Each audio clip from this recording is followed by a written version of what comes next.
Have you ever followed a trader you really respect, someone who's genuinely great at what they do, only to end up losing money? Here's the truth. That's usually not because there's anything wrong with that strategy or with how they trade. It's because that strategy wasn't built for you. And I see this all the time. Traders spend months trying to copy a style that doesn't fit their schedule, their temperament, or their risk tolerance. In fact, one of the most common questions we get at Simpler Trading is, who's the best trader here? And honestly, that's the wrong question. Everybody at Simpler is fantastic, but we're all different. So the right question isn't, who's the best trader? It's, who's the best trader for me? Whose style actually matches my personality? That's one of the things I love most about trading. It forces you to know yourself better. To be consistently profitable, a lot of self-reflection is required. You just can't get there without it. And through that self-reflection, you start to learn which strategies actually fit you. So here's a few mistakes that I see a lot. Number one is just defaulting to day trading. This is usually the first mistake that new traders make because day traders dominate YouTube and social media. They show us flashy P&Ls, maybe there's a Lamborghini in the background, so it's easy to assume that that's the default path into trading. But day trading demands a ton of focus and screen time. It's hard to step away once you're in a trade, and that might not work for your life. Mistake number two is ignoring your schedule reality. So look, if you have a 9-to-5 job and you need to be somewhere at a certain time every day, day trading might not fit. Because what happens when a trade stays open longer than expected, but you have to leave? And then mistake number three that I see all the time is ignoring your own temperament.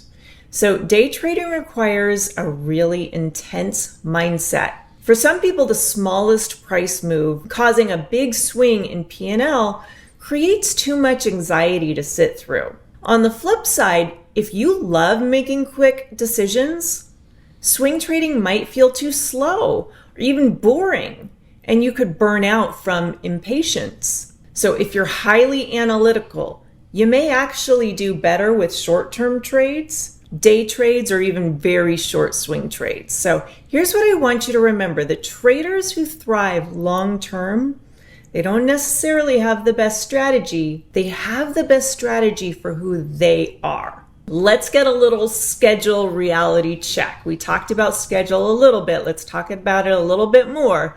I want you to ask yourself, how many hours a day can I actually watch the screen during market hours? Because day trading demands a lot of attention during those market hours. You need to actively manage positions and react quickly to intraday moves. Swing trading demands patience. It demands the discipline to hold through that intraday noise, and boy, is there a lot of it, without over-managing the trade.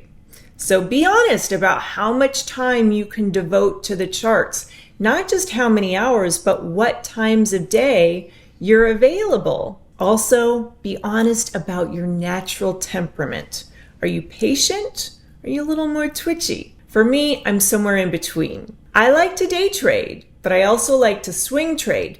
But for my swing trades specifically, I like getting in and out fast. If I can close a swing trade in a couple of days, I'm happy. And that even shapes which swing setups I look for. So if day trading appeals to you, you're going to need to be comfortable making fast decisions. You also need to be able to detach from losses quickly and moving on from disappointment without dwelling on it. You also need to thrive on short feedback loops. If swing trading feels more like you, you're going to need some patience. You need to have the ability to sit in a drawdown without panicking. A lot of swing traders do their homework the night before or the morning of, and they don't need constant action or stimulation to feel engaged. Now, neither approach is better than the other.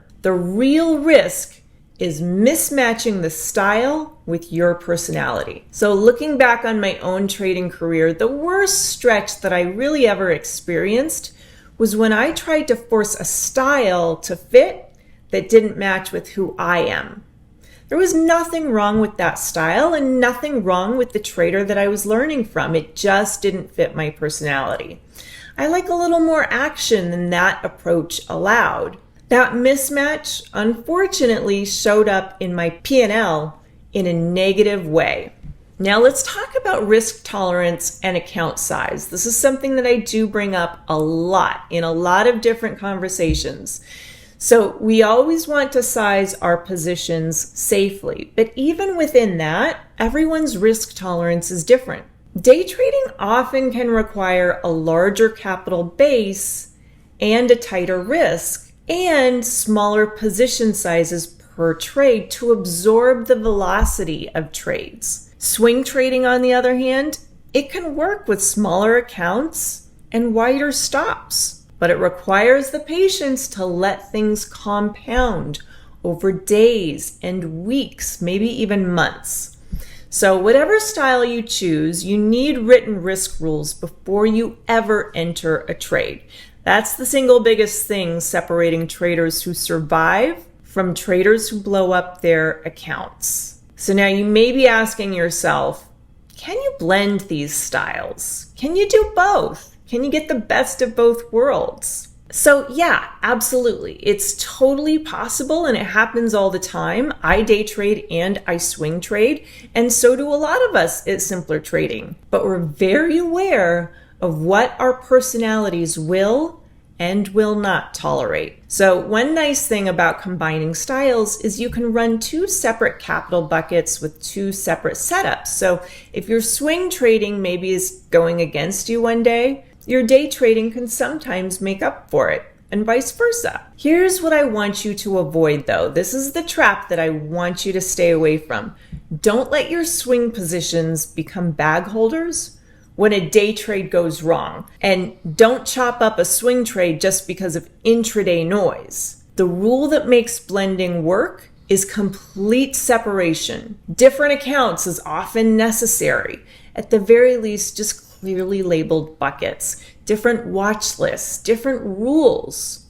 Personally, I cap myself at no more than 3 to 5 swing trades at a time and no more than 1 day trade at a time. Once I start going above that, things start to get jumbled. I start losing track of my stops and my targets, and I end up making bad decisions. So that's my personal cap, and that's what I've learned over time through learning what my own personality can tolerate. So let's do a little recap. I want you to base your trading decisions on your own schedule and your personality, not somebody else's. If you're blending the styles, keep separate capital, maybe separate accounts, separate watch lists, and separate processes. I want you to decide your time frame before you enter a trade and never convert a day trade into a swing trade just because it went against you. Always have a plan before you enter.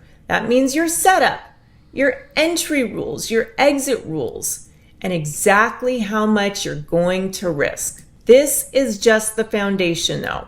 Matching your trading style to your actual life, your schedule, your personality, and your real risk tolerance. That's not a small thing. Most traders skip this step entirely, and they spend years in the wrong lane, chasing strategies and traders that were never built for them. If you want to go deeper, the small account mastery is where that happens. Daily instruction, real trades with real money alerted to you in real time. That's where you can find me, and the link to follow along is in the description below.